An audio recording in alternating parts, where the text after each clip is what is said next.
Namaste everyone. Glad you're all here. Let's enjoy this session. Now, this is an ancient science. It's started by Bhrigu, who was Manas Putra, a direct creation by Brahma himself. Not like the rest of the people. He was created directly by Brahma. So this is part of Atharva Veda, where you have astrology, you have Vastu, you have numerology, you have all these predictive sciences. So like astrology, this is also predictive science.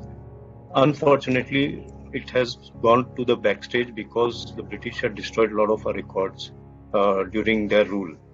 This is as ancient as Ramayana, Mahabharata times and all. Now, let me talk about the earth itself and the location of India in relation to the earth, and why India is in the forefront of all the spiritual sciences and the spiritual predictions. See, if you see the drawing, it's clear that this is the only country which has no landmass to its south. It's entirely bound by the ocean on three sides and especially to the south. So there's no other landmass obstructing the flow of energies from the southern sector. And as we go deeper, you'll know that water is one of the main elements which attracts a lot of magnetic energy. It attracts a lot of neutrinos, which are cosmic particles which enter the earth. They enter a body, they enter the earth and pass through the body and the earth. They're so fine that we don't even realize that they're passing through us. In fact, these neutrinos are one of the main things which make a difference to the earth. So we'll see that. Now we come to different monuments which have been the best in the world. They are, as you know, world famous. Like we'll see the Egyptian pyramid. It has the entrance in the northeast. Now this is what the Shastras say. Entrance in the northeast is the best entrance. Now how did the Egyptians know this? This means that there was interaction between India and Egypt during those times, 15,000 years back and more. And if you see, the apex of a pyramid pulls in energy as well as takes out energy. So the same thing is happening in India, which is a pyramid facing the sea. It is as conical as a pyramid and it is projecting towards the sea, towards the Indian Ocean. So it's getting in energies as well as giving out energies. And that is why spiritually this is the motherland of the whole world. So if you go to see the deeper aspects of the pyramid, we have an underground chamber which shows the effect of gravity. Then we have different chambers at different heights, which shows the chakras of the body. If you see a pyramid, we are talking about both the pyramids here, the Mexican pyramid as well as the Egyptian pyramid. It is like a person sitting in Padmasana and then meditating. The crown chakra and the rest of the chakras. The base chakra is the Muladhara chakra. So actually, the pyramid is a spiritual monument which is portraying a person meditating. And actually, the cosmic energies come in and go out. When we go to the part where we are talking about the Bermuda Triangle and the Devil's Triangle, we'll see that these triangles have pyramids underground, under the water. They're actually there. And those pyramids cause these fluctuations in the water, and lots of times there are aeroplanes missing, ships missing and all that. But we'll come to that when we read. Now we go to the Mexican pyramid. This is where Paramahamsa Yogananda had been to both these pyramids. In fact, he has been to 3 of these monuments. He's been to Taj twice. He's been to the Pyramid of Egypt. He's been to the Pyramid of Mexico.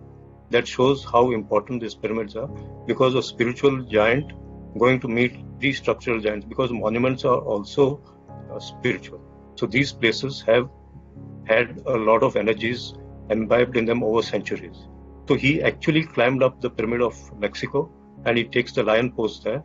In one of his video clippings, he's actually climbed up and then he takes the lion pose. Now, in a lot of temples of India, you have the lion. Even Giza pyramid, you have the Sphinx, a lion come body of a head of a human being. They are protecting these monuments. So he's actually gone there and protected the monument of Mexico. That shows that this is a very important structure. Now, I was going to Mahabharata. Mahabharata also, if you see, Indraprastha was created by Maya. Maya has come from the Mayan culture, and he was invited by Krishna to design Indraprastha. Duryodhana falls into a water body because of illusion. He can't see a water body and he falls into it. Draupadi laughs at him, and that is why the Mahabharata war takes place. So this small emotions can lead to a lot of emotional burdens and can lead to a war also. So this is what happens when illusions create emotional disturbance. Now let's go to Vatican, because this is actually very relevant to current times.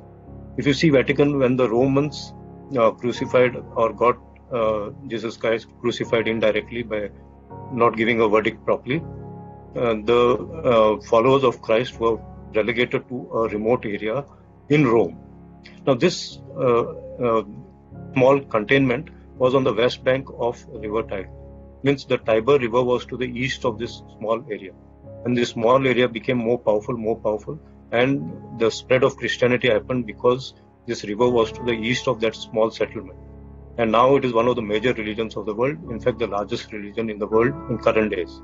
And the Vatican City, which you can see the small photo, is on the banks of the river Tiber to the east. The river is to the east. The entrance to Vatican City, it's a state also, if you know that. I mean, most of you know that. So this state cum city is one of the most spiritual and one of the most powerful parts of the world. So this is how the Vastu of the place can make or break the situation. Let's go to Taj Mahal. Here again there's a river, the river Yamuna itself. Now if you see, this is just beside Shah Jahan's Red Fort, Agra. But the Red Fort has gone down. In fact, Shah Jahan was prisoned in Red Fort by his own son Aurangzeb. From there he used to watch Taj Mahal through a diamond because he had short-sightedness by then. So it took him 20 years to build this, and a lot of money was spent. But this is a monument of love. Even today when you go to Taj, you feel the vibrations of love. It is created in such a way, it's a masterpiece of architecture as well as landscaping, as well as it's a spiritual monument. If you see, there are a lot of crystals embedded in it, and crystals bring a lot of energy. It has been oriented in such a way that the sunshine also there's no glare from any part of the garden. You will not get glare of the sun. So it has been oriented to suit the sun path also. So this is really a wonderful place designed by some Vastu person during Shah Jahan's time, 370 years back. So that means this is a recent structure compared to the pyramids, but it is equally potent Vastu-wise. Now we go to the latest structure, which is Christ the Redeemer, Rio de Janeiro. This is a huge statue. 150 people can stand at a time inside the head of Lord Christ in this statue. It is so huge, and it is facing east. So in spite of the Statue of Liberty being a bigger structure, this got voted to be one of the wonders of the world and not Statue of Liberty. And here the Christ is facing east, facing the Atlantic Ocean, the huge ocean surface. So that's why these all have these Vastu features, and that's why they are prominent. Now let's go to the next part. Now we are talking about the scientific aspects of Vastu, because this is very relevant. People say that this is a pseudoscience. Now let us say whether it's really a pseudoscience or a real science. Now we all know that the Earth tilts to 23 degrees currently. This keeps on changing with the yugas. As the yugas change, the Earth changes its inclination. Right now it is at 23 degrees, so more energies are coming into the Earth. At one time it was 11 degrees, it was 12 degrees. It has tilted more. Now this is because of the slowing down of the Earth. The Earth is slowing down by 1 second every year. So because the rotations are going slower, it's like anything else. Like if you remember the circuses which we see, motorcyclists in the well moving at speed, and then they slow down, and then when they slow down, they'll just stop gradually. Similarly, when the Earth slows down, the energies coming in are more because the speed has reduced. So now a lot of energies are coming into the Earth, and that is why if you see, we as a species have become more intelligent than people who were 30 years back. We ourselves have become more intelligent. There are a lot of gadgets, we use them, our knowledge base has increased. And none other than Carl Sagan himself has said that the generations now are coming with a bigger, larger brain, and the children who are born, especially the baby girls, they are coming with a larger pelvic girdle in millimicrons, but they are adjusting their bodies to the coming generation who have a bigger brain size. So evolution is on the upswing. Now let us consider the next thing, which is gravity.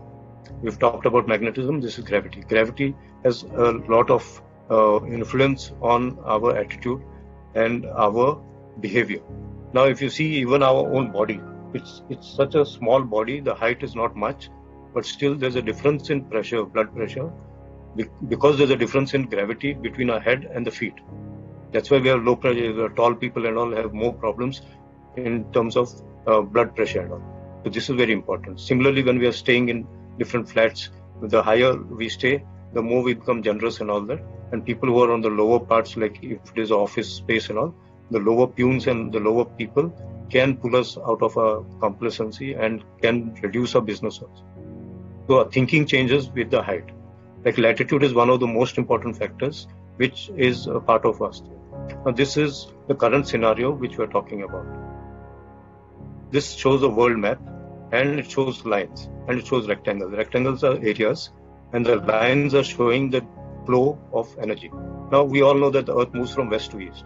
Because of that, there are wind currents which are moving from east to west. Like when we are running, we have an opposing wind against us. Similarly, because the earth is moving from one direction to another, opposite direction, there are winds. And these winds transmit energy, they also transmit diseases, and they also transmit wars. They transmit emotions. If you remember, Marco Polo used the same route, but he went from Europe to China, from west to east. But actually, there were 4 epidemics which happened from east to west. And the current pandemic also went from Wuhan to Europe, and from Europe to USA. This is the pattern which has happened 4 times. So it is easy to predict that the next one will also happen the same way, and the wars also will happen the same. Now we go to 2 triangles which are deadly triangles, the Bermuda Triangle in the Atlantic and the Devil's Triangle in the Pacific. They also are in the same latitude. And see, this is what Indians had discovered long back, when nobody even knew about these things, when there were no ships also going in those areas. And this line is passing through India. It's passing through our country, so our country is also involved, and all the countries which are passing through this are involved, and it is hitting the US, more at the Florida Keys. So this is one important aspect. And there are pyramids underground in the water in these areas, and they cause this fluctuation and they cause this destruction. Now let us see what happens to a particular city. We have talked about countries, we'll talk about particular cities. Take for example Bombay, Calcutta, Mumbai, then you have Los Angeles. All these 3 cities have lower acceleration due to gravity compared to New York or Frankfurt or London. So these cities have more spiritual energies. Like Calcutta, everyone knows, has produced n number of saints. Mumbai is a spiritual place. Lord Parshurama himself shot an arrow and it fell into Mumbai. And we have Banganga. And we have spiritual giants like Swami Vivekananda setting foot here and then going to US from here. Then we have Paramahamsa Yogananda setting foot here, from here going to US and spreading Indian philosophy in the world. And we have saints even now in this city. But when you go to New York or when you go to Frankfurt or other cities where the specific gravity is more, these are more materialistic cities. Like Delhi also has a higher spiritual specific gravity. So these cities, the nature of the people also changes based on the gravity. Los Angeles Cities of Angels is the place where Paramahamsa Yogananda has set up his world headquarters. Of all the cities in US, he chose this because it is also in the southwest of the entire US. That means he was fully aware of the Vastu prominence of California and Los Angeles. And plus, his headquarters were on top of a small mountain called Mount Washington. So perfect according to Vastu. This shows that our ancient saints were totally into Vastu. Though they are obviously not going to disclose Vastu, it is for small people like me to discuss these things. They are far above all these things. Now let's go to the scientific part of this again. Now in school we used to study Newton's laws of motion, first law, second law, third law. Now when gravity, we are talking about gravity, the energies are flowing into a particle. Particle boxes are what physics call their boxes for experimentation of particles of light and all. Similarly, in a house, because it is also magnetic, north-south poles of the house also are equally strong as compared to the Earth's magnetic poles. So energy enters from the Eashanya or northeast, and then it goes to the southwest, from the southeast, and from the northwest. It doesn't go from the center, because the Brahmastan has an energy of its own. It is like the black hole of a entity in space. That energy is different, so it deflects the other energies. It doesn't allow the energies to move in a straight line. Also in nature, energies don't move in a straight line. They move in a curvy linear fashion, in a curved line. So that's why the corners have no energy. This is very important. And the corners get contaminated faster. That is why we need to clean the corners. And when the energy enters, it accelerates when it reaches northwest, because northwest is the wind area. The energy momentum changes. And then as it comes to the southwest, because it's pushed further, it's just pushed like people are pushed into a lift. And then it comes to the southwest. Similarly, from the northeast, energy gets pushed to the Agneya. There the energy gets heated up because Agneya is a heat area. And then because it's heated, it again moves further, like hot air goes up, balloons go up, and then reaches the southwest. The southwest, the energy is stable. It is like a person meditating. When you are doing pranayam, if you remember pranayam, our asanas, it is yam, niyam, asana, pranayam, pratyahara, then dhyana, dharana, and then this thing, samadhi. So we are doing pranayam, and then we are stabilizing our body. Similarly, the house also is stabilizing its energies in the southwest. If you don't do that, a meditating person also becomes very irritable. We have examples of Durvasa, Agastya and all that, who used to not sit down after pranayam and do meditation for longer time. So you have to stabilize. Same thing with the house. Unless those areas, those energies which are coming with a high speed are stabilized and kept as potential energy, they will just go out of the window, out of the doors, if there are doors and windows in the southwest. That's why we need to block those areas. And the second law of momentum also shows the same thing. It's also valid to Vastu. So whatever energy comes in, we have to push the equivalent energy out. So when we are mopping the floor, we are going from southwest to northeast. And when we are allowing rainwater to go out, we are allowing it to go from southwest to northeast. So we are doing the same thing which nature is expecting from us. And the other law shows that it's directly proportional to the opposite force, applied force. That's what is happening. When the energy is coming in, it's reaching to a particular place, it's again pushed further by the energy patterns of that place. And then it reaches a place where it is stabilized. So all three laws of motion follow in the house also. Again, studying other aspects. Then we have cosmic radiation. We not only get energy from the earth itself, because of magnetic energies, we get radiation coming from space. Like supernovae are very important features. The one in 1987 I was able to observe because I'm more into cosmos. I'm a fan of cosmos, and Carl Sagan, of course, and Einstein. So I observed this supernovae. Actually, in your lifetime or in a period of 100 years, you get only 3 supernovae erupting. So I was fortunate to be able to witness this in 1987. I even bought a telescope. I was in college that time. And all my friends, we all saw it. We all saw the close quarters because of the telescope. Now, when a supernova bursts, it emits a lot of radiation. And most of the radiation comes to Earth. You will be surprised that every day 300 tons of cosmic dust settles on Earth, in the seas, in the land. But because it is a fine layer, we hardly realize. But layer by layer, it keeps on covering the Earth's surface. And when the cyclones, when the winds, they get shifted. And when there are cosmic winds, the layers move away also from the Earth's surface.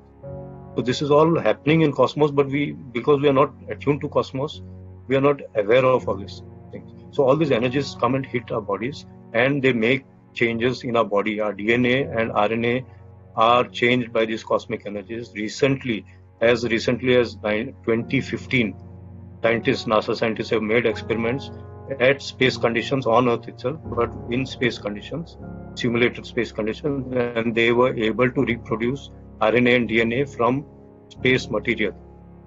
That means our entire genetic structure is being changed by the cosmic radiation. So we are becoming more and more intelligent.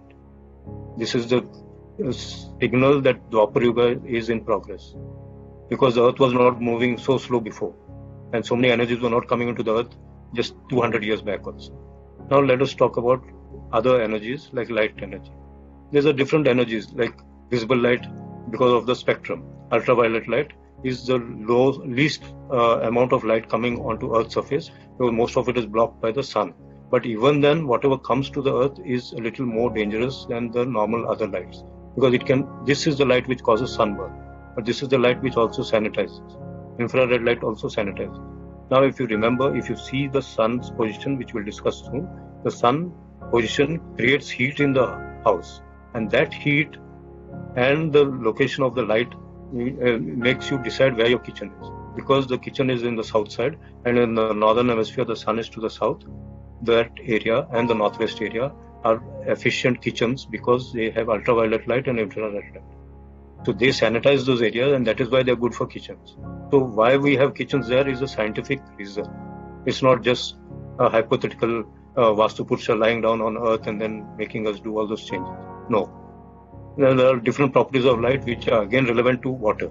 Diffraction, refraction, reflection, where even mirrors have reflections.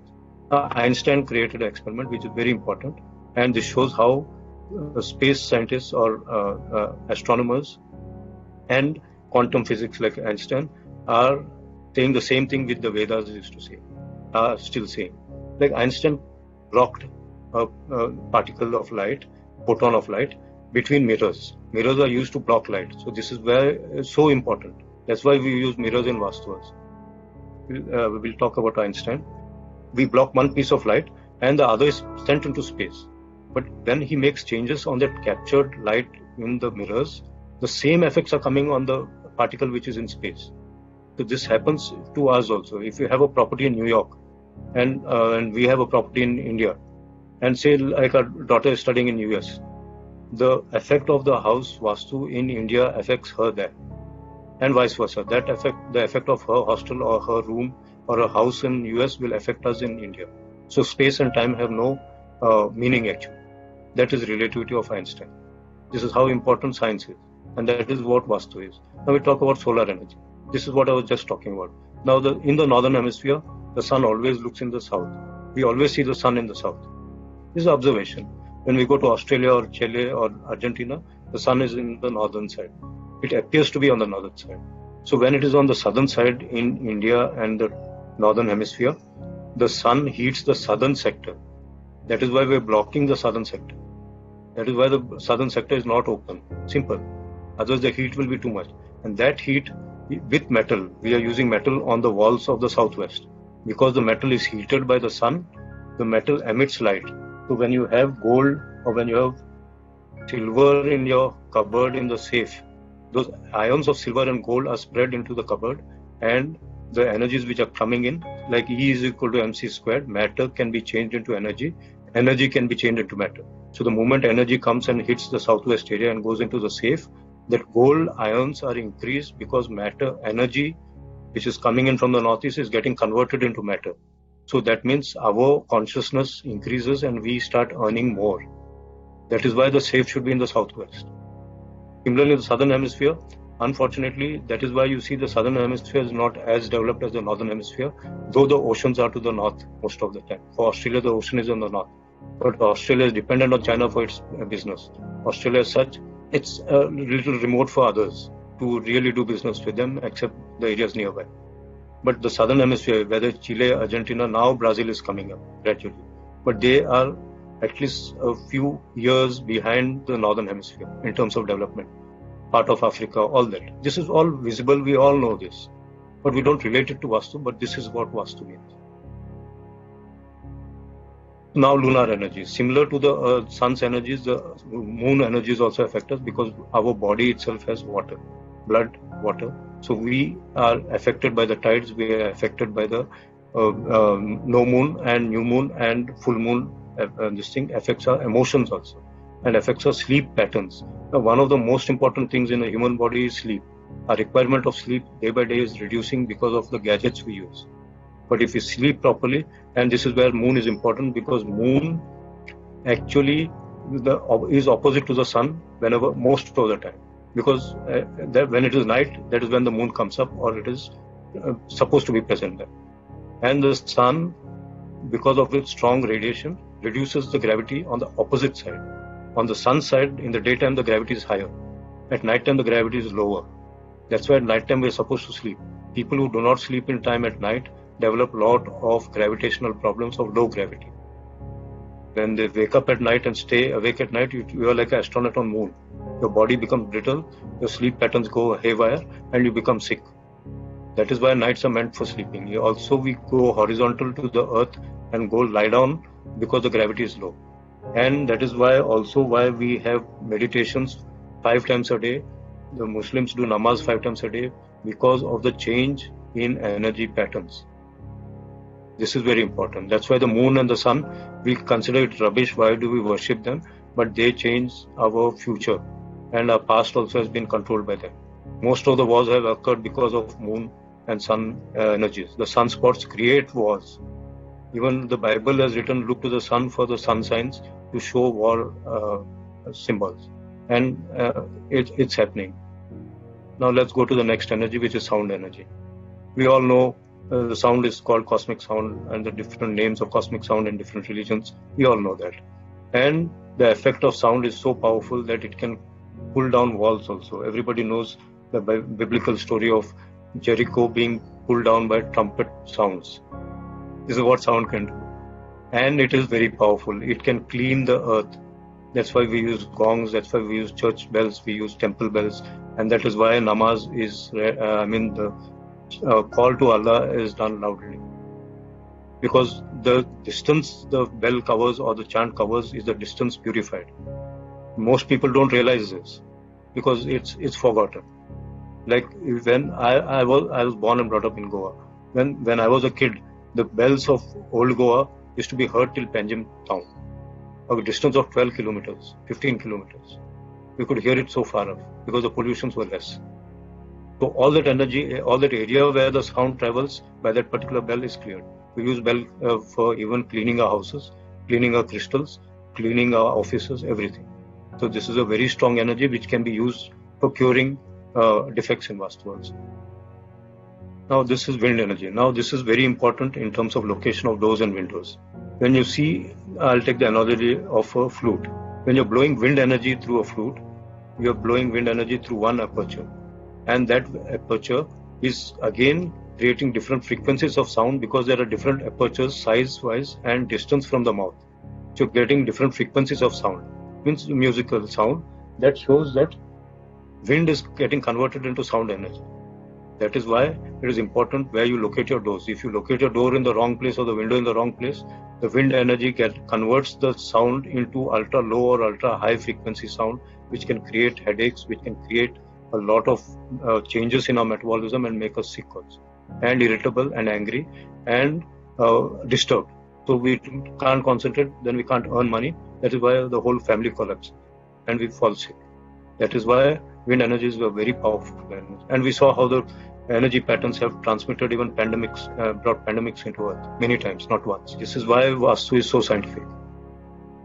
Now let's see why Vastu is important. Now we covered the scientific part, we have seen history. History, if you see the hidden meaning, is His story, it's God's own story, telling us, reminding us that don't do the same mistakes which others have done. Now Vastu makes us buy a property, buy an industrial unit or whatever we want and make us more prosperous. It reduces accidents, it eliminates accidents. If there is a fire accident, it is because of a Vastu problem. If there is a child which is a special child, it is because of Vastu problems. Most of the problems which we have, late marriages, marriages collapsing, family health going down, unnatural deaths, immature children dying, miscarriages happening, extramarital affairs, they cause even murders, robberies, servants attacking their owners, mothers burning their children. All these things are because of Vastu. People committing suicides. All this can be avoided if you have a good location and you make remedies. You live a more peaceful life. As simple as that. And people, when they have a lot of money to buy a place, especially when you're buying, you might as well do it properly. Whenever you are in a bad period astrologically, this tides over that bad period. And vice versa. When your astrological period is good and your house is bad, it tides over the bad Vastu. The moment you do yoga, you are more peaceful, your irritability goes off. Even if your house Vastu is bad, yoga helps you tide over it to a certain extent. And plus the benefits of using different cures like crystals, bell ringing, and plants. Plants are a very good option to reduce the negative features. Now let's go to another aspect, which is the shapes. Now if you see carefully, with a little more imagination, if you see right on top, you have Russia. If you see the entire country of Russia, you can easily observe the national animal of Russia is bear. You can see this like a bear squatting on its four legs, like a bull sitting on the floor, and it's sitting over a log, which is Mongolia, and it's sitting over Kazakhstan, and its tail is flipping Sweden and Finland and Norway. and it is putting its legs over the head of China. So it's controlling China, it's controlling Mongolia, it's controlling Kazakhstan, and it's controlling all the European countries around it, especially the ex-USSR countries. Now let's go to the another shape. I'm giving you live example of shapes and how Vastu affects. Now we are talking about prediction. This is where I'm talking about prediction. See the shape of China. It's like a boomerang. If you see, the southwest is reduced because India is there, and the southeast has increased and it's curved. Because of the curvature, it is the southeast is curved and it is extended. It is always in a fighting mode. Either it fights within people within itself, or it fights with others. If you see Japan, it is sword shape, the two-sided sword shape. So it attacked China, and it attacked Pearl Harbor, which is to the other side of Japan, and it created a lot of disturbances. Even now, though it is peaceful, we cannot say when Japan can again become a turbulent country. Now see Pakistan. Just after China, in between is India, but see Pakistan. It is like a chicken following the mother hen. Pakistan is following China. If you go to see Israel, for example, it's shaped like a dagger. And that is why it is always fighting with its neighbors just to protect itself. This is totally like a dagger. You even have a hilt to hold it and then puncture it into the neighboring countries. It attacked Egypt. At one time it attacked Egypt. So it is a powerful country, though it is very small. So the shape of a country dictates its nature. If you see US also, it's rectangular except for the Keys of Florida. And that is why it is an aggressive country, always meddling in other countries' affairs and then attacking other countries or fighting other people's wars. You see Syria, it is like riding a crest of Iraq. It's as if a ship is almost getting overturned and is trying to go up. This is where the wars happen and can happen. If you see Euphrates River, it's starting from Turkey, but it's going into Syria from the northwest. This is where rivers, study of rivers is very, very important because they are flow of energies. And it's cutting from the northwest and going to the southeast. Southeast and northwest are relationship areas. So Syria will be a flashpoint in future for a war. So this is what is predictions. Israel will be having problems. Syria will be having problems. Already Syria was bombed just recently last year by US. And then Russia made a big statement. If you bomb Syria again, we will bomb your back. So this is how turbulent the world has become, right in front of our eyes, but we don't realize because they're happening at slow motion. It's building up.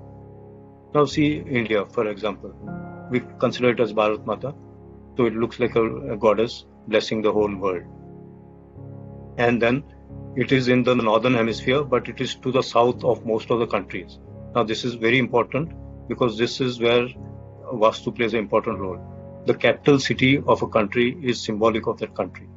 The capital city, Delhi, is to the south of Islamabad. So Islamabad is always under the influence of Delhi, but Islamabad is to the south of Srinagar. So Srinagar is always under the influence of Islamabad. Similarly, Balochistan is to the south of Islamabad. So Baluchis always give trouble to Islamabad. Also, Delhi is to the south of Beijing. So no matter what China does, it is always historically been an ally of India and always learning from India. So China cannot dominate India at all. Even Tibet, which is to the south of Beijing, has a role and is still a very powerful area, and China is scared of Tibetans. Even today, we all know that. So this is how important it is. If you see China, the Xinjiang province is to the northwest. Northwest are the areas which always create problems. Even for us, all the attacks which came to India were from the northwest.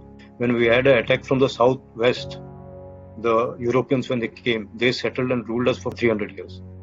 And if you remember Robert Clive, he was stationed in Calcutta. Some stupid Indian told him about Vastu. He shifted all the way to Chennai. And that is when the British became powerful. They even knocked off the other Europeans and ruled the whole country. So this is where Vastu plays a role. This is all predictive. You can talk about the past, you can talk about the future and the present also with Vastu. Now this is important. Streets, where the roads are. It can be in the north, it can be in the east, those are good. If they're in the south or if they're in the west, we still can have one option sometimes of a good entrance. Sometimes you have 2 roads. They are even better than 1 road because you have 2 options. Sometimes you have 3 roads. So if there are 3 roads, it's even better. If there are 4 roads on all sides, it's the best. And the shapes wise, now you'll realize why square and rectangle are the best, because other shapes can create problems. If something is missing, there's something lost in that country or in that property. So you shouldn't take properties which are not square or not rectangle. So 2 roads are better than 1, 3 roads are better than 2, 4 roads are the best thing, because it's like island. Like Australia is powerful because it's island. The same power is not there in Chile, because it's cutting across latitudes. It's the longest country in the world other than Russia. Russia is going longitudinally, this is going latitudinally. So Chile has its own latitudinal problems also. Those countries don't have the power. But Chile, if you see Vastu-wise, it is to the south of Argentina, south of Brazil. So in its own way, it has a say over the other country. So this is how you can predict what will happen. Mexico, for example, it's to the south of America, US. So that is why every president is worried about Mexicans coming in. And they will come in anyway, because it is to the south of America, US. So the Mexicans will always dominate US, and without Mexicans, US cannot survive. Servants, everything, every way they have to depend on Mexicans. So no matter how much they cry, they need Mexicans. You can't build a wall and stop them. Now we go to location. When you're building a building in a bungalow, or when you have property around your place, you should always build the bungalow or the building to the south and to the west. Keep more space to the north and more space to the east, so that there's more circulation of good energies coming from those areas. So this is how we put a bungalow in our property, not to the northeast, to the southwest, more to the southwest, but enough space for your vehicle to move around, like the fire brigade. And that's why Bombay has better Vastu than Delhi. Every building is independent, not like Delhi with the row houses. If one flat burns, it can transmit the fire to the other apartments or row houses. Now, if you see the levels of the structures, the northeast area should be the lowest. The highest should be the opposite side, diagonally opposite, southwest. The northwest should be the second highest, southeast should be the third highest. This is important. If your levels go wrong, because energies are subterranean also, then the southern energies will come into the house, which we should avoid.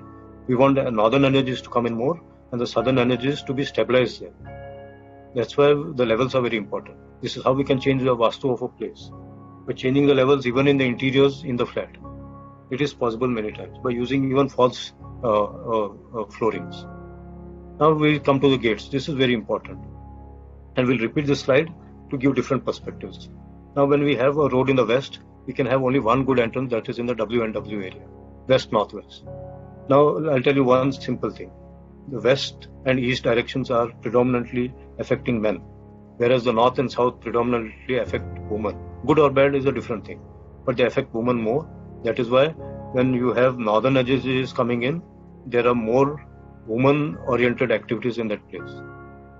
And when the eastern energies come in, if there is an entrance in the east or in the east-northeast, the men are more comfortable in that house or in that property. And the women don't understand why men are so happy, and they cannot be happy in the same place.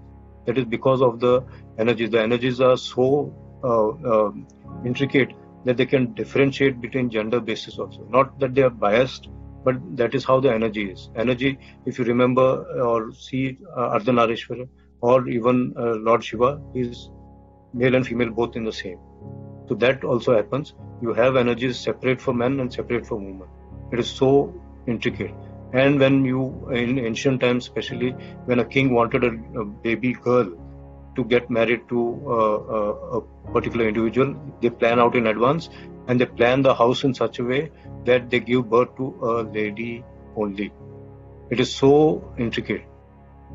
And if you want a male child, you can get a male child. If you open a window or a door in the northeast area, you will get a east-northeast, and east, you will get a baby boy. If you open a window or a door in the northeast, north-northeast and north, you will get a baby girl. That's why we say Ghar Ka Lakshmi hai. And the financial energies come from the north. Nobody says Kubera aa gaya ghar pe. They say Lakshmi aa gaya ghar pe. That is why, because the energies come from the north-northeast, the financial energies. The east energies bring activity, bring men, but they don't bring money. Though the man is earning money most of the time, nowadays of course women are also earning equal if not more, but the women are considered to be goddess Lakshmi coming in, the goddess of wealth coming in. Nobody says Kubera has come to our house. They say Lakshmi is come. This is how important it is. So gates can happen even in the south sector. South-southeast gate is a good gate. This is how we manipulate Vastu when we have roads. If you don't have roads, we create a passage within the property. Suppose it's 1,000 acres and you don't have a proper area. You consider the inner area as part of the outer area, make a passage, make a driveway, and then open a gate in the correct area. This is how you correct Vastus of big places. Now we're talking about water bodies, which is again a very important feature. We saw in Vatican, we saw in Egyptian pyramid and all that. Now we're seeing for an individual house. You never have a water body in the diagonal areas. It can be northeast, it can be northwest, wherever. Wherever there are corners, you shouldn't have a water body. Because like I just said, they have no energies in those areas. So building there will cause a lot of friction because there is no energy there. So you will have to always put your water body in the northeast sector, between north and east. Underground water bodies. They should never be above ground. The above ground water bodies should be in the southwest. The water bodies should never be in the northwest and southeast. Southeast, they'll cause legal problems, they'll cause extortion, kidnappings, murders. Northwest, they'll cause relation problems, breakdown of marriages, not getting married. And northwest is responsible for extramarital affairs, which again create a lot of mental agony to people.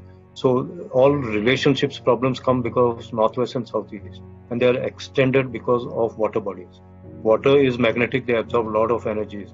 Not only magnetic energies, sound energies, light energies, everything is absorbed by water. That is why water is called holy water also. That is why water is used as purification. That's why we take a bath daily with water and many times with salt water. Like I was born and brought up in Goa, we take a salt water bath in the sea always because it's considered to be very good for the body, and it is. Every 3 years, once you're used to the salt water bath, you should at least dip your feet in salt water in the sea. That's the best way to clean your body of all negativity.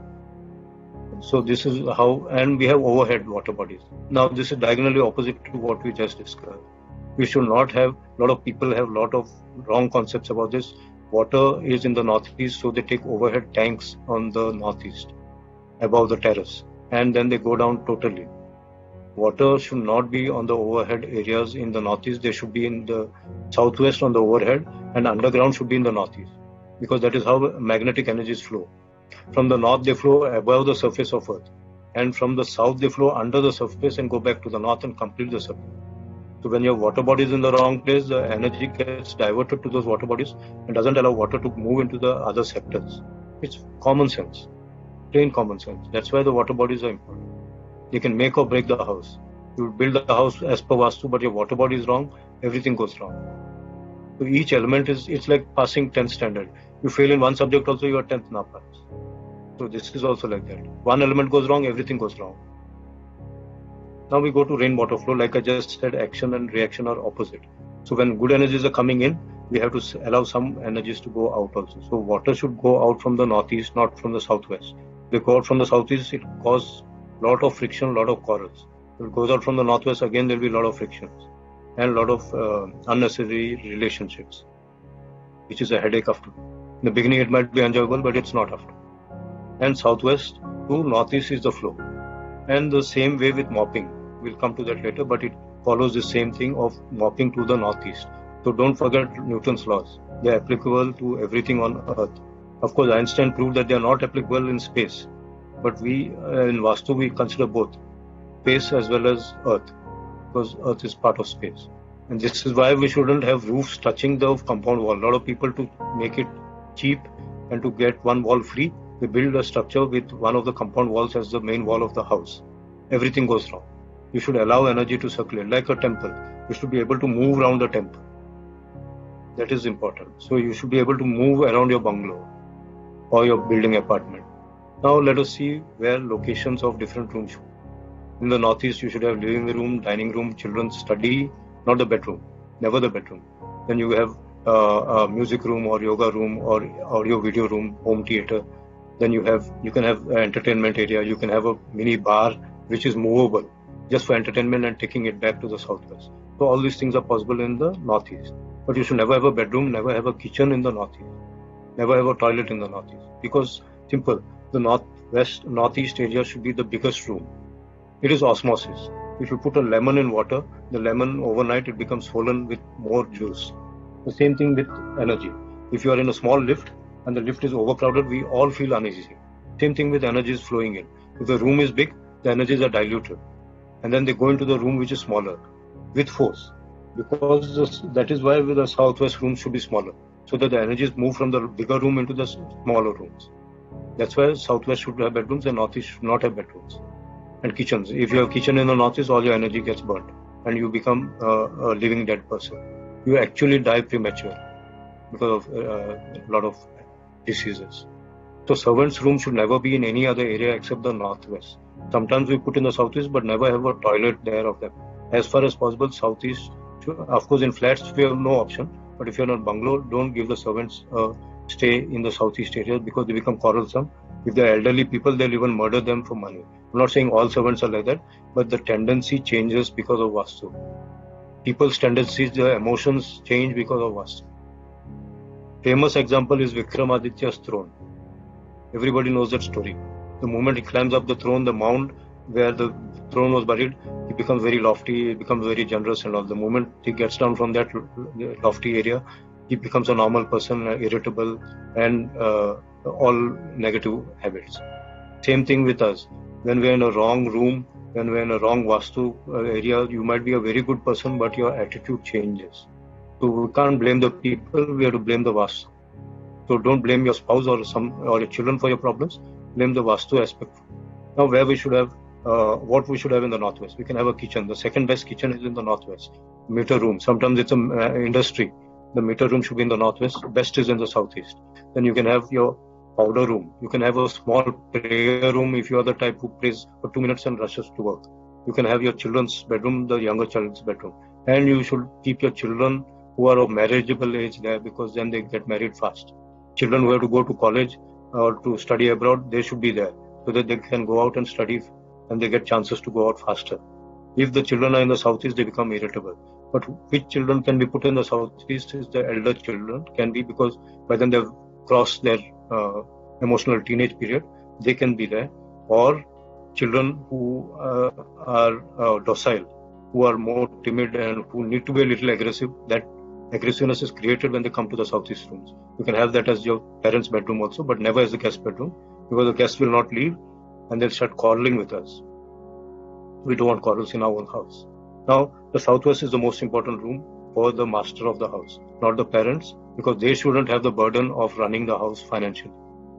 Nor the children. Otherwise, the children start they lose their childhood innocence and they start thinking about money and trying to help their parents to earn money.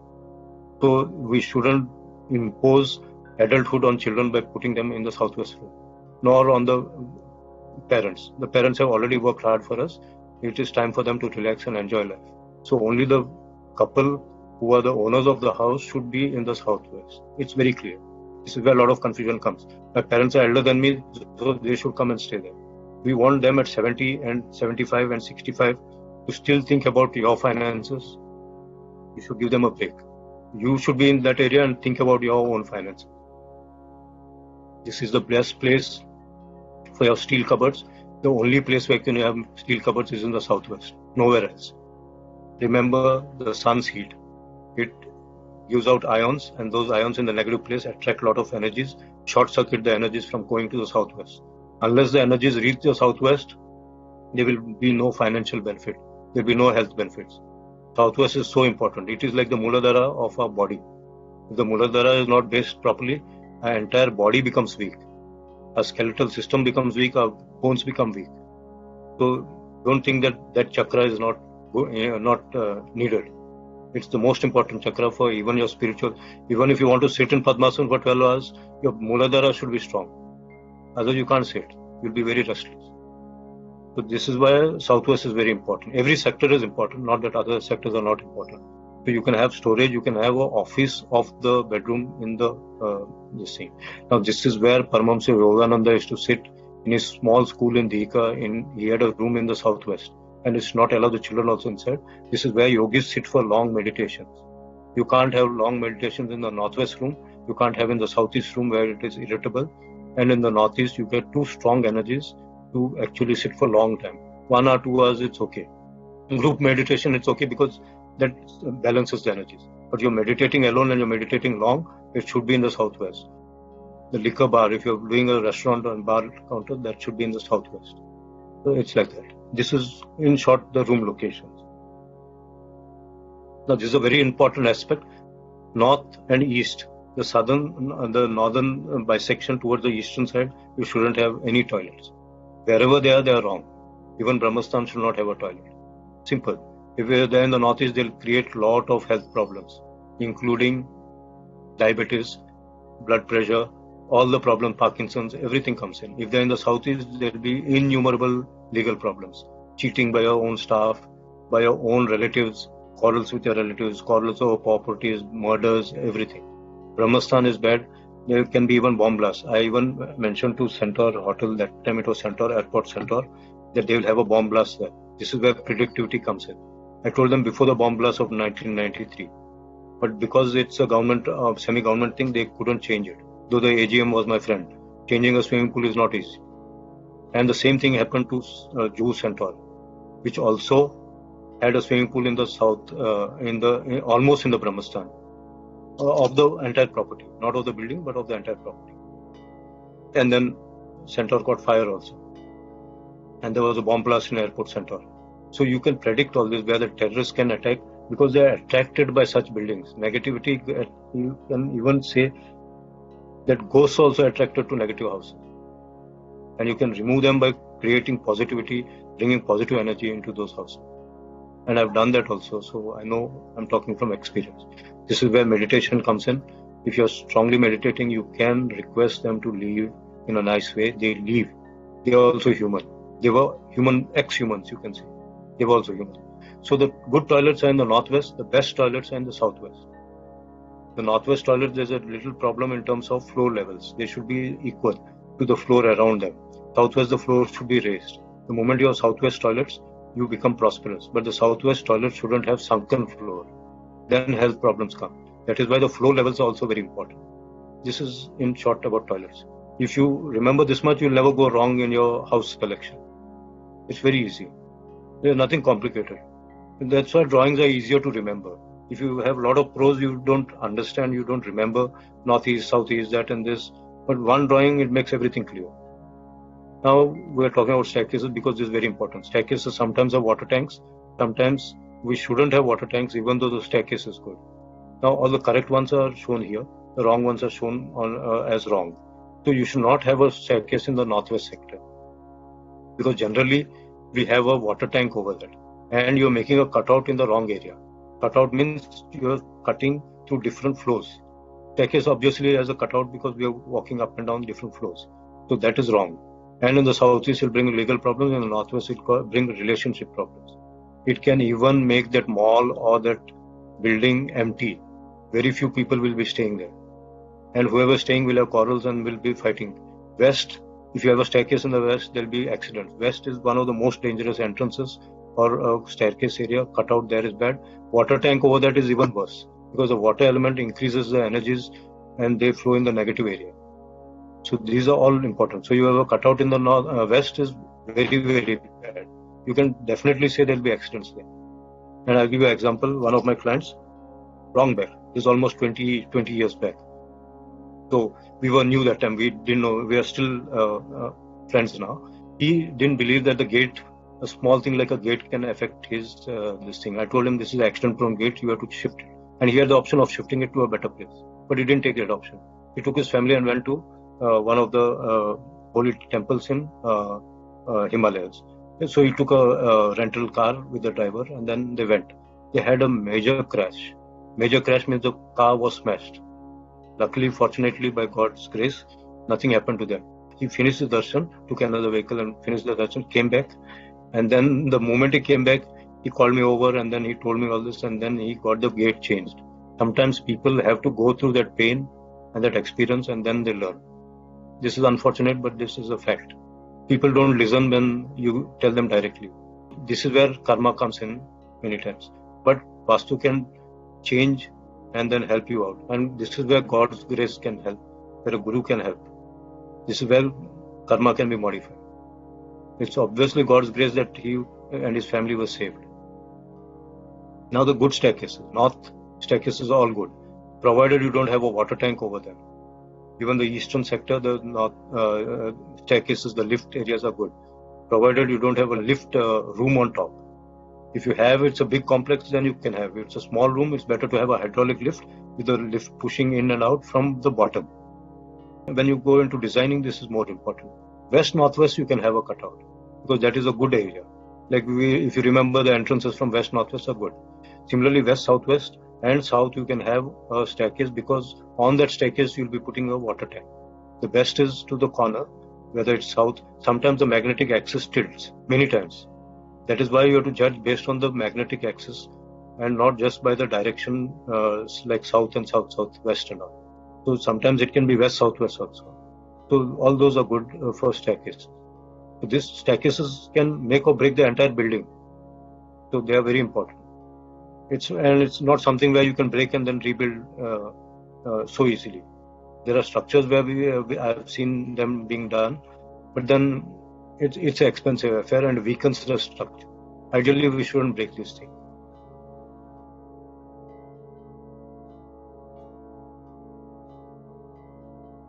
Colors are because the light of that spectrum is released and the other spectrum are not visible.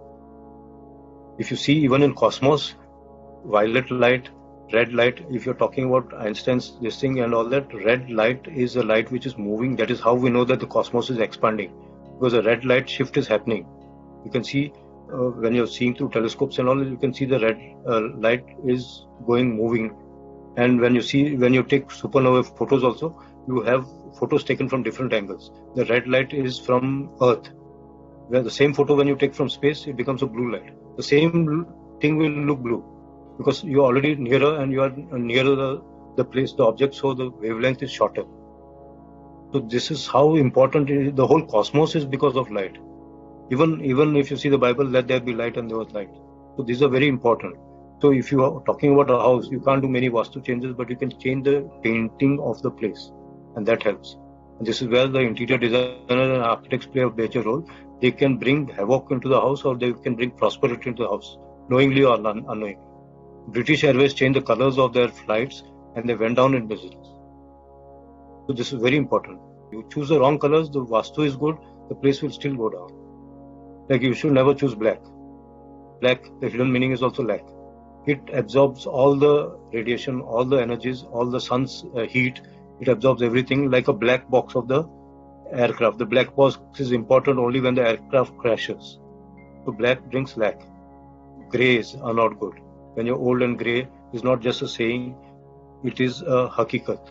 Now we talk about silver screen. That is what it is. Silver is a color which brings a lot of upliftment in the person's career. So it's a good color, especially if they are going towards entertainment industries and all. And silver is a spiritual color also. Like indigo is a spiritual color. So it depends on your goal, what you want. And if you see doctors, they wear white. They become very disciplined like that. Now we are talking about ghee diya.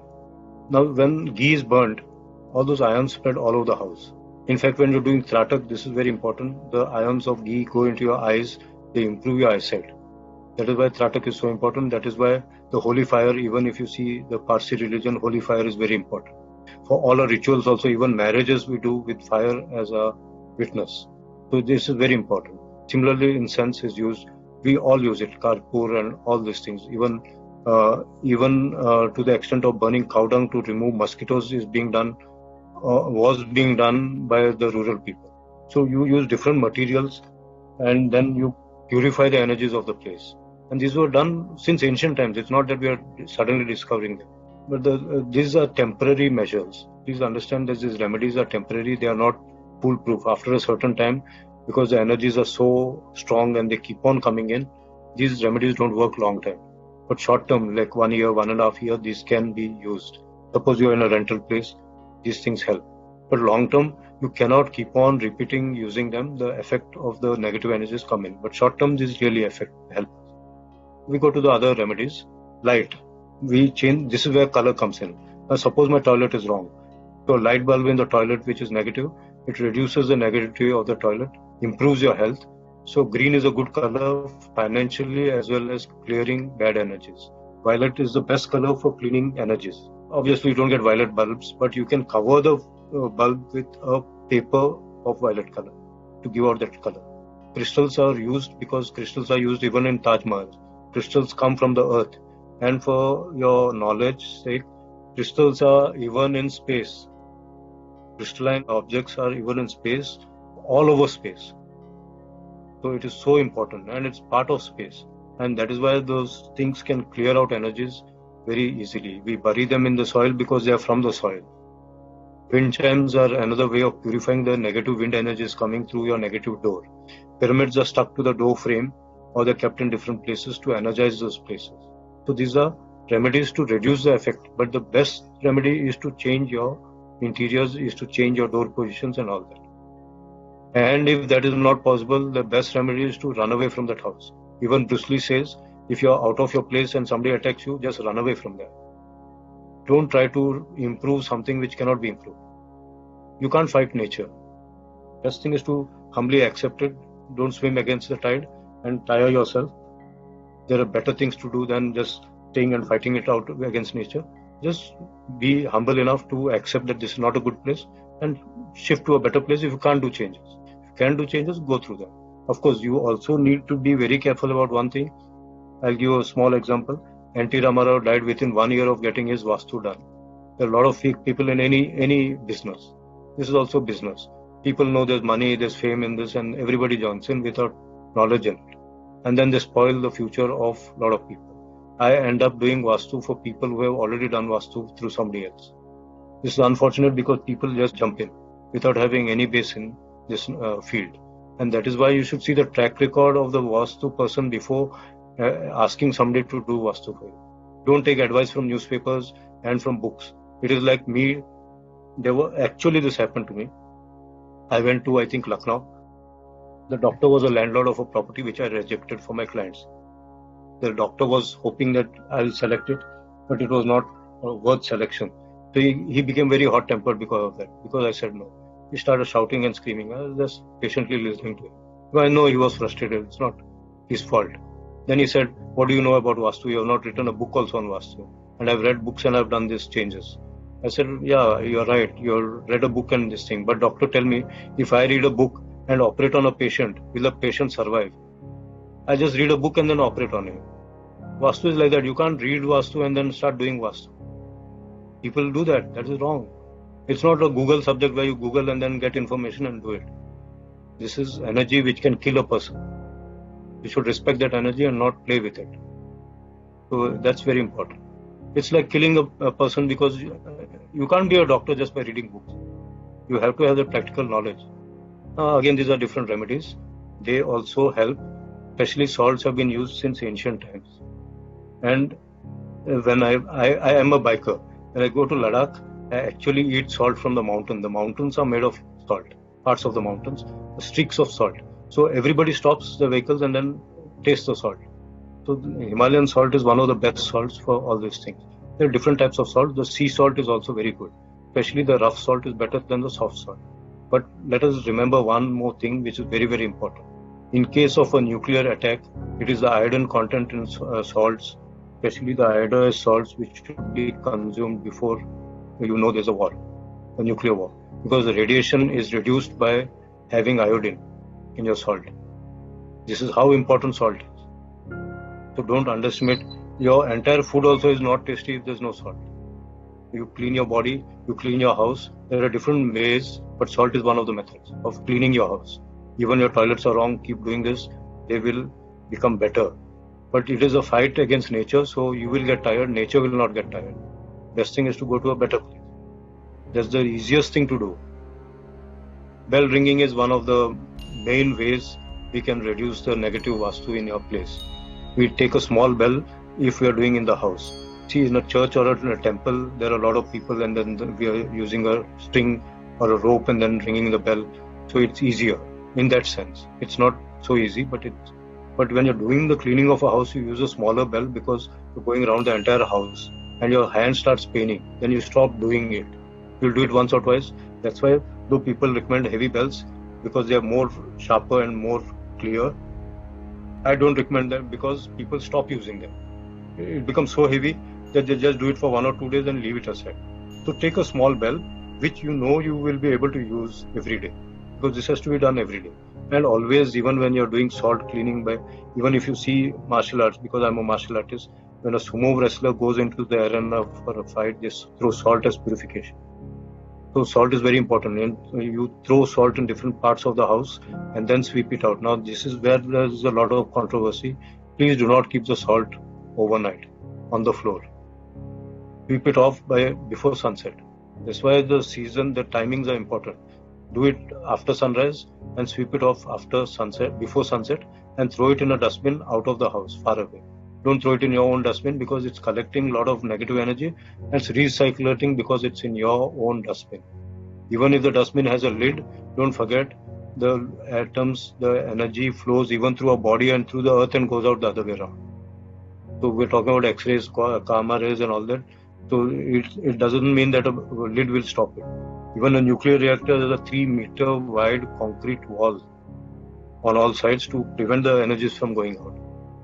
So that is why brick walls are better than normal glass or plywood walls. Like in Japan, we have all wooden this thing. They are not as good as Indian construction in terms of energy. That's why Indians are not as emotional as Europeans or Americans. You go to Europe, you can't sleep there because we are not used to that.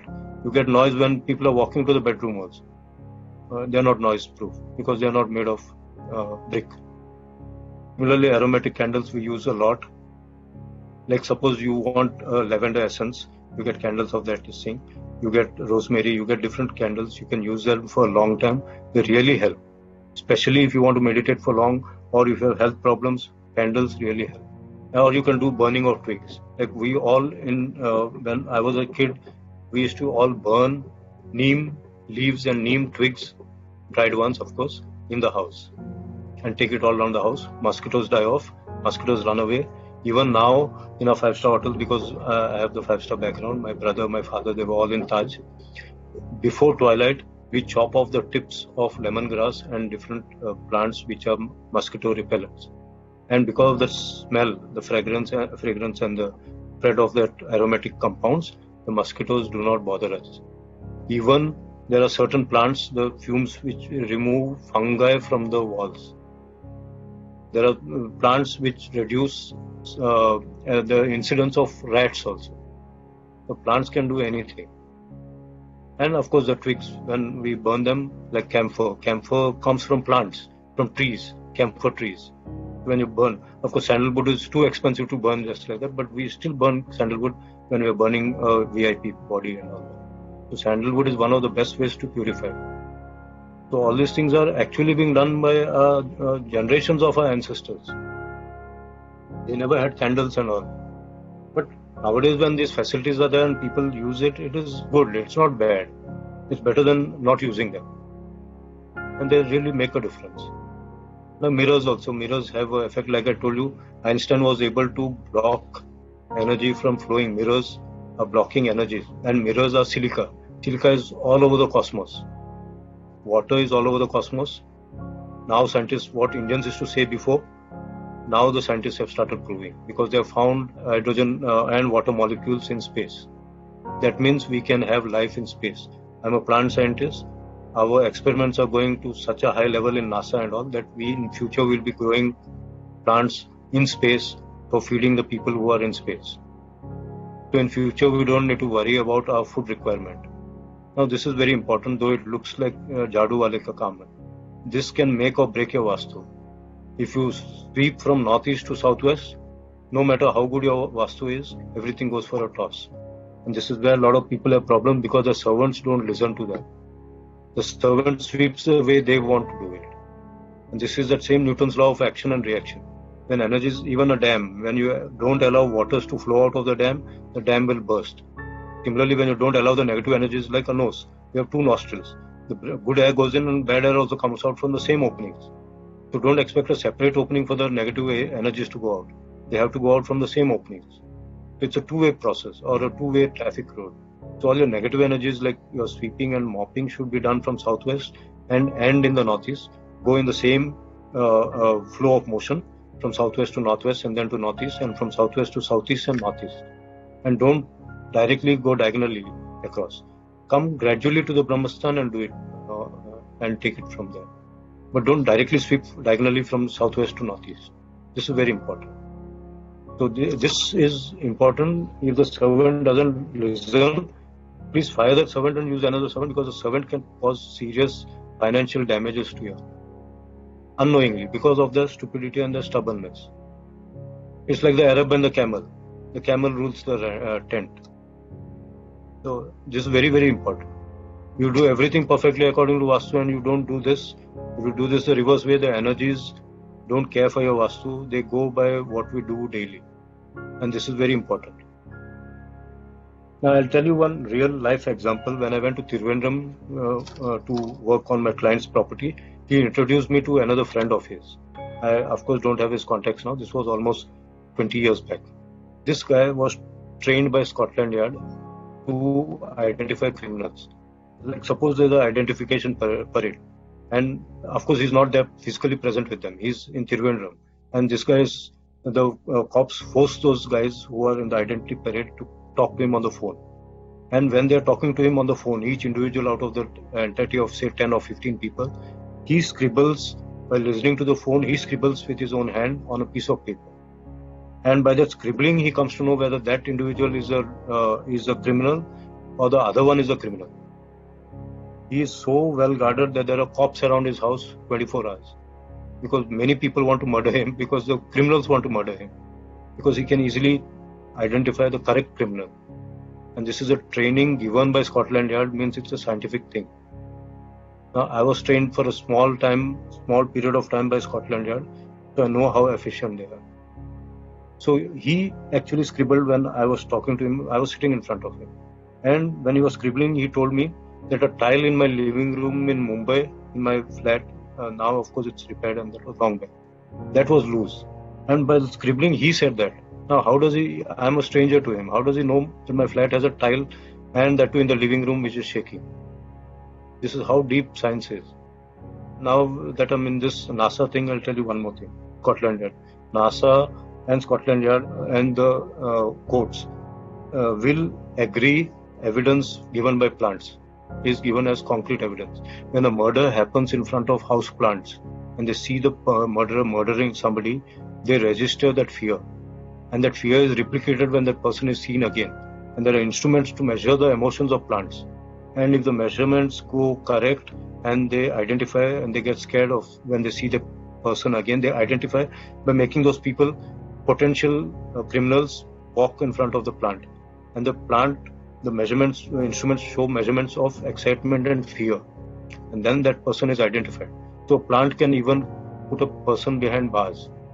This is how much evidence is collected from the areas around us. So don't think that the cops can come and then they go and then they just go around. There's a lot of evidence that can be collected scientifically. So please be careful what you say to the plants or what you do in front of the plants. It is scientifically proved that when we have coitus in front of plants, they are more productive. Like a lot of farmers have a good time under the trees in the farms, and the plants become more productive. This is a fact. Similarly, I'm coming to chanting of mantras.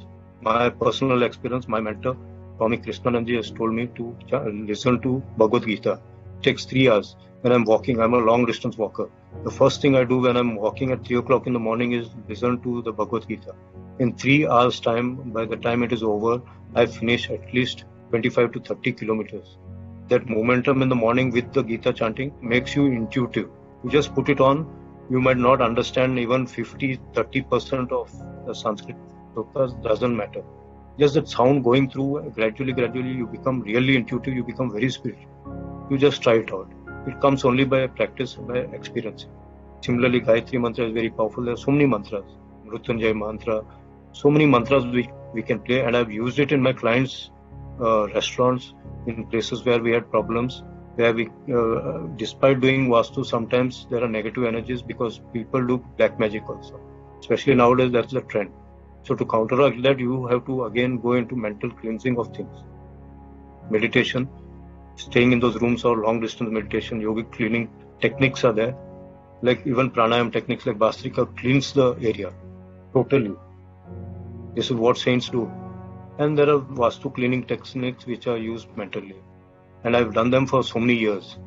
And it has helped. Like most of my clients, they make me come to their place and sit there and meditate 12 hours, whatever. And then I have a small group of friends. All of us go there and sit and meditate. And it has always helped. It has always helped. So now we are talking about different aspects. And this again relates to your doors and windows. Men are related from east and west. Women are related in terms of north and south. So when the north and south are having good windows and good areas and blocking of bad windows, they live happily. They become very healthy. Actually, you can see the difference in the energies in a well Vastu laid out house. And the advantage of Vastu is the flow of energy, the wind energy, the sound energy. Because of the good doors and windows, you don't need to do artificial cleansing at all, except once in a year. That is where we have Diwali and all these things happening. Spring cleaning or whatever you call it in different countries. So other than that, you don't need to do all these things all the time. You do them, it is good. It is an added thing, but it is not needed in a Vastu efficient house. Everything is done automatically by nature. Where nature cannot help you is where you do it manually and then keep on struggling against nature. So it's better to make those corrections and get away with that and concentrate all your energies on better aspects and utilize your time for better things. So the cures are there for temporary amounts of time. So don't get carried away that all your Vastu defects are wiped out with the cures.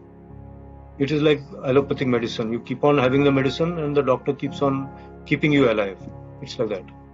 If your house is Vastu compliant, you're bubbling, your entire family is bubbling with joy. It is an experience of the people themselves. Nothing will touch them. No negative to touch them. Health also, if you have an energy efficient house, there is no way you will fall sick. I'll tell you one small example. Because I'm into yoga, I'm into martial arts, and I'm into Vastu and meditation and all these things, I never fall sick. First thing is I never go to the doctors. So the chances of falling sick are zero because the doctors make you sick by all the allopathic medicines. So I never go to the doctor. In fact, when I go to my doctors nearby by taking some neighbor or somebody in my family, like my mother-in-law or something, the doctors stand up out of surprise that I've come into the clinic. The only time in my 27 years of marriage when my wife saw me in the hospital was one night in the hospital because I had a kidney stone. And she is my classmate, so she knows me since 1984. So since 1984 till 1920, I think I had this problem in 98 or 99. She never saw me sick after that. So this is where Vastu helps you. You will not fall sick. In my house, nobody falls sick. If your house is done properly, you will not fall sick.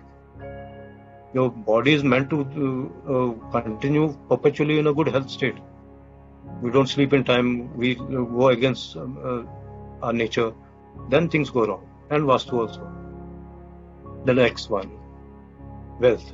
The more you run behind wealth, the more wealth runs ahead of us. But you just sit quietly, invite wealth home. This is where ancient Indians are a good example for us. The more gold you have in the house, simple. Keep it in your locker. Some amount of gold, enough gold to generate more gold.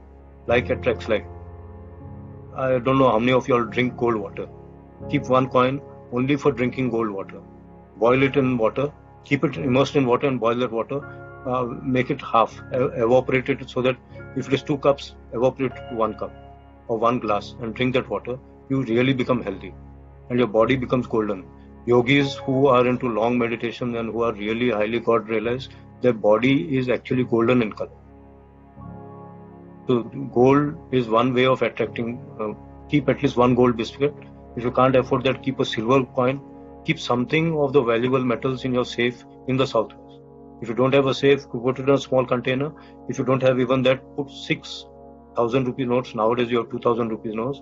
Roll them in a cylinder, put a rubber band and keep them in the north-south axis and keep it in your safe. And don't use that money. When the money becomes old, replace it with new notes and use them. The moment you have money in your safe, it will bring more money. The moment your safe is in the correct place, it will automatically bring money. Another secret is go to Balaji temple. It is the richest temple in the world because most of the people, especially from Andhra, they know this secret.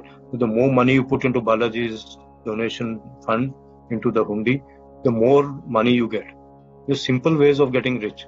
You don't have to slog like a donkey to become rich. And rich is, of course, a personal thing. Somebody's level of richness is not the same for somebody else. Somebody is happy with just minimum basic. Somebody is not happy even with 10 cars around him, high-end cars. So that is a personal thing. But it will Vastu definitely makes you more richer than what you were before. I have my clients who have gone from a normal car to a high-end cars of 11, 12, 10 cars, sports cars included. So each one has bought cars which they want, which is their passion. So you get to get your passion solved when you are happy because you get your desires fulfilled. Once you have a good house, it's like a kalpavruksha. Whatever you want, you get. But your body, your mind should be strong. If you desire negative things, the house will give you those negative things because it's energy. It is neutral. Whatever you ask, it doesn't know the difference between good and bad. If you ask negative things, you'll get negative things. Your mind should be able to control negative emotions and not get scared of negative things. If you think you'll get diseases, I'll tell you my own example because I can talk only from my own experiences. My father died at an early age because all my family members, my grandfather, my grandmother, his brothers, everyone were 100 plus. My grandfather lived for 115 years. But my father died at 60s. And that was because of diabetes. I got scared that I will also get diabetes because it's a hereditary thing. And I got diabetes because mentally I invited it. Then I decided to get rid of diabetes. I again started my yoga, I did my acupressure, everything. I'm rid of diabetes. The doctor got shocked. So it is your mind which is inviting disease and your mind which can cure you of all your disease. If your mind is strong. That is where yoga comes in. Meditation, spiritual development. So growth and development. Again, if your doors and windows are wrong, the children become malformed. The conception level itself goes wrong. Ayurveda is clear about it. Parents, if they are drinking too much before conception, the child becomes an alcoholic. So it is not only the genetic constitution of past karmas, the karma of the parents also gets attached to the children. This is how deep Ayurveda goes in. And that is part of Vastu.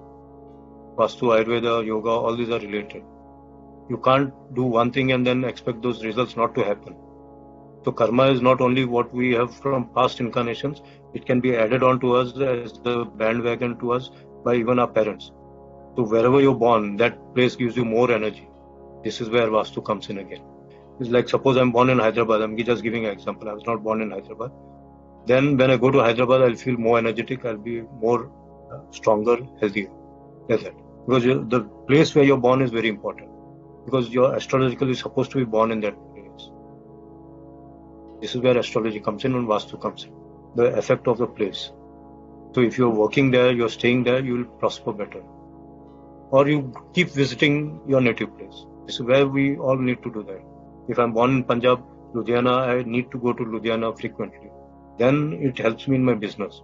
So just slogging, going 9 to 5 or going to the office and working day and night doesn't make you rich. Remember the story of Ganesha and his brother. Both of them decide because they're calling to go to the parents and decide who is better. So the parents, Parvati and Shiva, they tell them go around the 3 worlds and come back. Whoever comes first is the greatest. And this guy goes on his peacock and then starts roaming around the world. Whereas Ganesha, being intelligent, just goes around his parents. And he finishes the 3 worlds by just doing 3 rounds around his parents. So if you can earn wealth, if you can earn prosperity, growth, development, everything by just doing the house Vastu properly, why not do it? This is so important and this is the future. Everybody will start doing it. So why should we be left behind? Education. This is very important. Children, especially at the tender age, if the house is not good, the stress comes on them. If they're in the wrong room, the effect of the wrong room comes on them. If they're in the southwest room, they'll become dominant, they'll become very aggressive, very irritable, they'll fight in school, they'll fight at home. So never keep them in the wrong room. They should be in the northwest room or in the southeast room. Southeast room is also an aggressive room. And southwest room is a very dominant room. So they shouldn't be in those rooms. And they should face east and study. As they grow older, when they're going to professional colleges like engineering, medical, whatever, then they should face north and study. Because then they are targeting a professional goal. So this is how it is. And they can sit in the northeast room and study, not sleep, study there. that gives good energy. If they are studying professionally, it's better they sit in the southwest, because by then they are teenagers and adults enough to sit in the southwest, not sleep there. Sit there, study there, then their stability is more, they can study for longer period. So it's very, very important how the child studies. If they face west, they will never be able to study. If they face south, they will never be able to study. If they face north, they will think of getting pocket money all the time when they're small. So don't make them face north, make them face east, and then they will do well. And of course, how they sleep, the head should be always to the south or to the west, never to the north. Others will not remember what they studied. The energies get dilapidated from the body. So all Vastu features, once we follow, education is very simple. They will really do well in their studies. Spiritual growth. This is one thing which all of us want, but we don't have the mental capacity or the physical capacity to do it. The easiest way is to sleep better. When you're sleeping, you actually don't create karma. You don't create karma. At least you're not creating new karma. If you change your colors of your room, if you are interested in spiritual growth, put indigo as your color. One of the walls, not all the walls, then you become too spiritual. And then that's also not good. If you're a householder, if you're not a householder and you want to go into the spiritual path, it's a different thing. So colors are very important. That's why you can use good colors and then sit for longer meditations. And use innocence, use fragrances, natural flowers. Natural flowers are one way of getting your Vastu improved, and your spiritual growth is improved tremendously. That's why they're called holy plants, because they can make you holy. So this is very important. And a lot of yogis sit in the southwest room, like I mentioned earlier. That is the best room to sit for long meditations. And the longer you sit, the more deeper you go, your spiritual growth is tremendously accelerated. It's like acceleration due to gravity because of Vastu. To take use of natural elements to improve your spiritual growth. This is what we're doing. When you're doing pranayama, we're taking prana, which is energy, into a body. So why not allow good prana to be around so that it goes into a body? I mean, people sit in a smashan and do meditation also, but that is a tamasic thing and a tantric thing. So it's not necessarily the best thing to do. So sit in a good place. That is why even in Gita it is mentioned specifically that face east and meditate. Gita is one scripture where every word has its weight in gold. Every word. It's so important. So if Gita is saying face east, why are we not doing that? Because we think it is meant for some other age and not this age. It has come down so many ages and it has always stood the test of time. This is what we need to understand. Our scriptures, even the Vedas, all our scriptures, all our sciences, all our ancient sciences have never ever gone wrong. Bye everyone. Thank you.